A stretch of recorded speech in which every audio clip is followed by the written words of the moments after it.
Hey, Jason Baker here with Rise Real Estate. I hope you had a great Thanksgiving. There is nothing better than those rolls that they bake, them sweet rolls. My gosh, with like a half a pound of butter on there. Holy cow. Anyway, we went over to Minneapolis and watched my wife. I'm a Patriots fan. Don't hold that against me. My wife is a diehard Vikings fan, and the Pats played the Vikings, so we flew over to Minneapolis and got to spend some time with her family back there.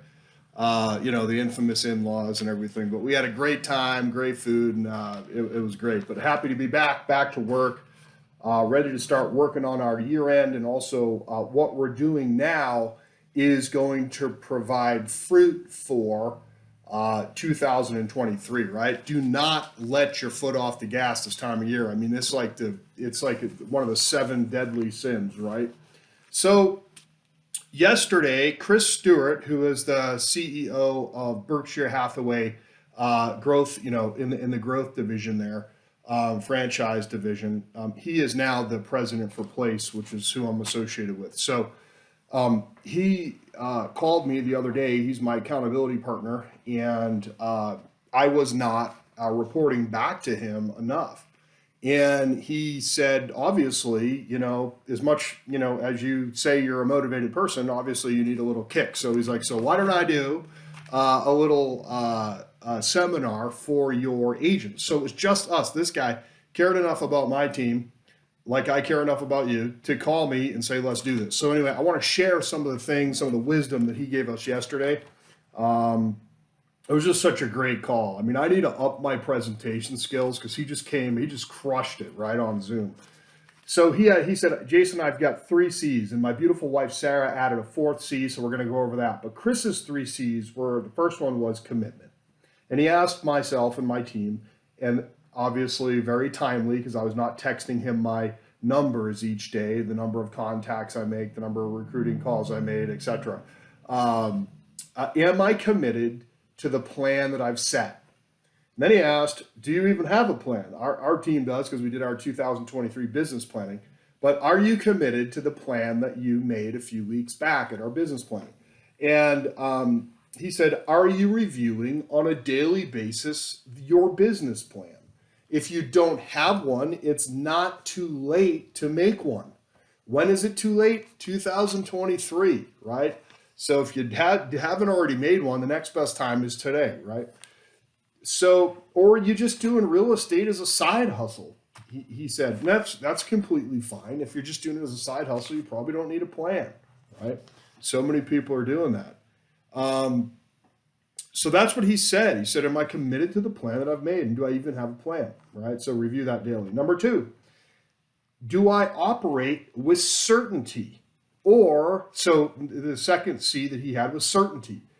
Do we operate on a high level of emotion and erratic behavior, or do we have the energy of certainty? I know if I do these things, this will be the outcome.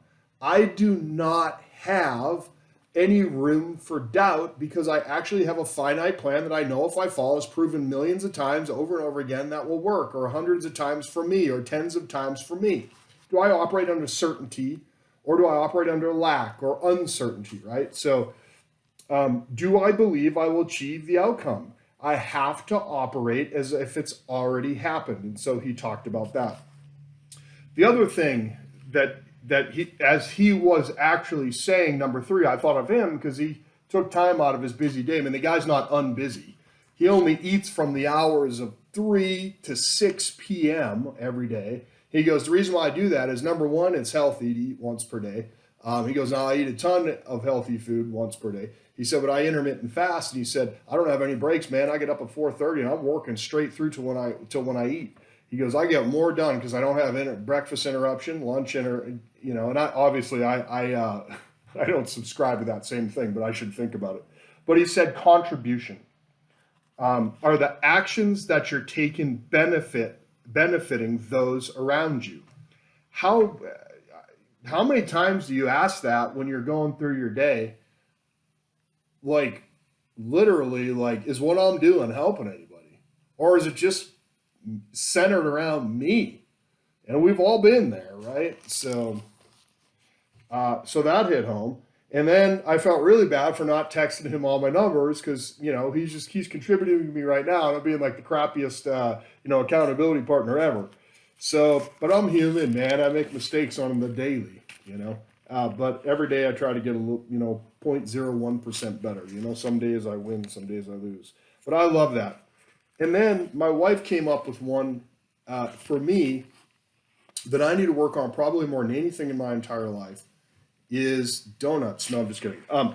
Is number 4, the fourth C. Okay, this one's from Sarah Baker herself, the one that's put up with me for the last 17 years. God bless her. Is consistency. Are we being consistent? We had a whole conversation around that yesterday, the consistency aspect.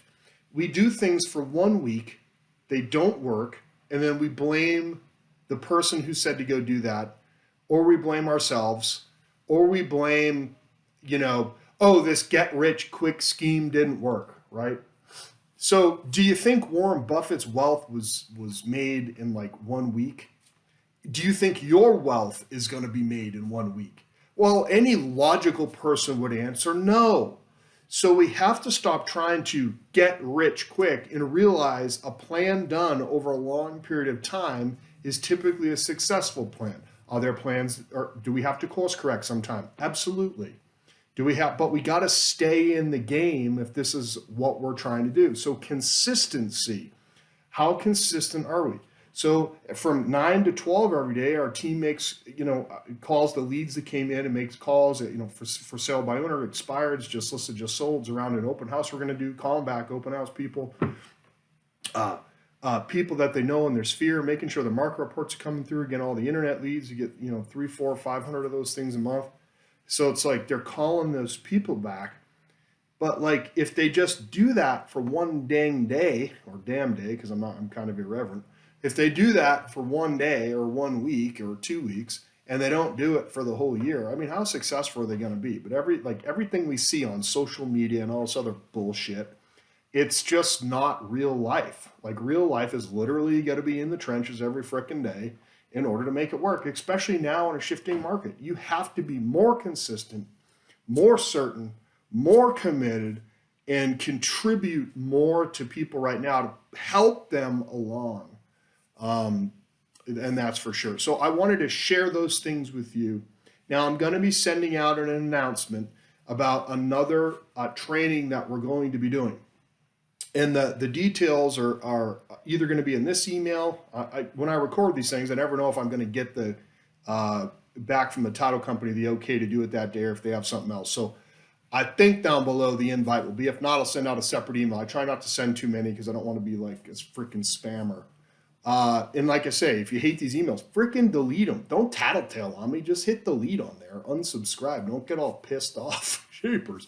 So there's no cost to these things. I'm coming from contributions. So anyways, but we're going to be going over the questions. So we had this training 2 weeks ago there at First American Title in Missoula, or Flying S Title, sorry. Whatever. Consistency. And it was great, but so many people were talking about or thinking about some of the people that came, and then people that were like, it's like one of the questions I asked on the forum was, what would you like to learn about the most?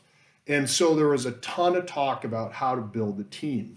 So I'm going to do, an introduction to team building. It's not just going to be super entry level and just touching on the surface. We're going to get probably through about the first year or two of what you should do if you want to build a team in this current market, right? We'll open up the playbook, like our your value prop and everything like that you should be offering to agents you're going to hire onto your team. So I'm going to do that. I'm not going to be able to get it done, of course, in a couple hours. So we'll do another 2 or 3 of those over time, whatever you can stomach. There's no cost to these things. I go over the title company. There wasn't one sentence of recruitment, by the way. At the last one, ask anybody that went. Of course, you wouldn't know who did, but I can give you their information if you'd like. Just call me. So anyways, it has nothing to do with it, right? So yeah, here's the thing. If a person wanted to come work for me, they would just call me. They don't need me to call them. I mean, I don't bite. So, but the thing is, it's like, okay, well, So I don't have to talk about any of that stuff while I'm there. So anyways, that's enough. 10 minutes of boring shit you've been having to listen to here. I will look forward to any questions that you have, and please, if you can or have any interest in building a team, what to offer, how to scale that, just come. And if you can get 20, if you want me to do this in like another city, like up Kalispell, Great Falls, or wherever you're at, just get enough people in a room and buy me freaking barbecue for lunch or something, right? And I'll be happy to do it, especially if it's in Great Falls, it's smoked. It's the best barbecue in the world, I think. All right, we'll talk at you later. You're probably already asleep. God bless you.